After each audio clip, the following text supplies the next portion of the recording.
আসসালামু আলাইকুম প্রিয় শিক্ষার্থীরা, আশা করি সবাই ভালো আছো। আমি ইশারা স্টাডি টেবিল থেকে স্পতরা প্রাপ্তি বলছি। আমি আজ তোমাদের বিজ্ঞান অষ্টম শ্রেণী অনুশীলন বই নিয়ে কথা বলবো। চলো ভিডিওটি শুরু করি। আমরা কিন্তু প্রথম অভিজ্ঞতার তৃতীয় সেশনে চলে এসেছি। তৃতীয় সেশনটাই হচ্ছে তোমার অক্ষরেখা, দ্রাঘিমা রেখা বা অক্ষাংশ দ্রাঘিমাংশ নিয়ে কথাবার্তা বলা আছে। কিন্তু এখানে একটা সবচেয়ে ইম্পর্টেন্ট টপিক হচ্ছে তোমার জিপিএস। জিপিএসটা কি? জিপিএস এর অ্যাব্রিভিয়েশন হচ্ছে গ্লোবাল পজিশনিং সিস্টেম।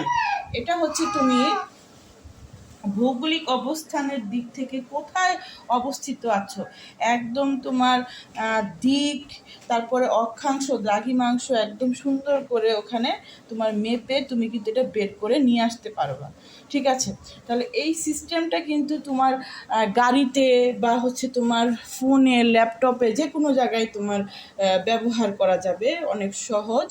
ঠিক আছে, তাহলে আমরা এখানে দেখো আমাদের একটা ছক আছে। এখানে বলেছে যে তুমি স্মার্টফোনের জিপিএস ব্যবহার করেও কিন্তু যে কোনো স্থানের অক্ষাংশ দ্রাঘিমাংশ বের করতে পারবা।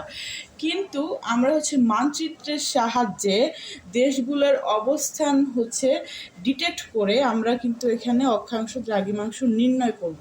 তো আমি এখানে লিখে রাখছি ছকটাতে। এর পরবর্তী ভিডিওতে তোমাদের গ্লোব দিয়ে বা মানচিত্র দিয়ে বোঝানোর চেষ্টা করব আসলে কিভাবে অক্ষাংশ দ্রাঘিমাংশ বের করা যায়। তাহলে এখানে দেখো উপর থেকে নিচে বেশ কয়েকটা দেশ আছে: Cambodia, Uruguay, Denmark, Madagascar, Japan, Senegal. তাহলে মানচিত্রের অবস্থান অনুযায়ী অক্ষাংশ দ্রাঘিমাংশ কেমন হবে এদের? 12.35 ডিগ্রি পূর্ব থেকে 105.05 ডিগ্রি পূর্ব। ঠিক আছে, প্রথমটা তোমার অক্ষাংশ, পরেরটা দ্রাঘিমাংশ।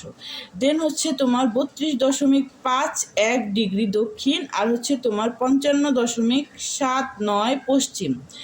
56 ডিগ্রি তোমার উত্তর, আর 10 ডিগ্রি তোমার পূর্ব। তারপরে মাদাগাস্কারে তোমার 18.65 ডিগ্রি হচ্ছে দক্ষিণ, আর 46.75 ডিগ্রি হচ্ছে পূর্ব। তারপরে হচ্ছে জাপান 24 ও 46 ডিগ্রি উত্তর, আর 22 আর 146 ডিগ্রি পূর্ব। সেনেগাল 12 আর 17 ডিগ্রি হচ্ছে উত্তর, 11 ও 18 ডিগ্রি হচ্ছে পশ্চিম। আচ্ছা, জাপান আর সেনেগাল এটা কিন্তু একটু ভিন্ন। ঠিক আছে, মানে হচ্ছে তোমার 24 ডিগ্রি থেকে 46 ডিগ্রি উত্তর। হ্যাঁ, মানে এটা থেকে এটা হচ্ছে তোমার এখনো ডিটেক্ট করা যায় নাই। মনে করা হচ্ছে এখান থেকে এখানে তোমার উত্তরে তোমার হচ্ছে অক্ষাংশ কার? জাপানের। আবার হচ্ছে 12 থেকে 17 ডিগ্রি উত্তর, এটা কার অক্ষাংশ? সেনেগালের। হ্যাঁ, এই দুটো একটু ডিফারেন্ট।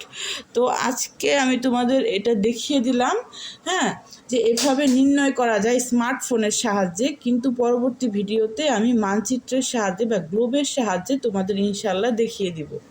তো আজকে আমার ভিডিও এই পর্যন্তই। সবাইকে শোনার জন্য অসংখ্য ধন্যবাদ।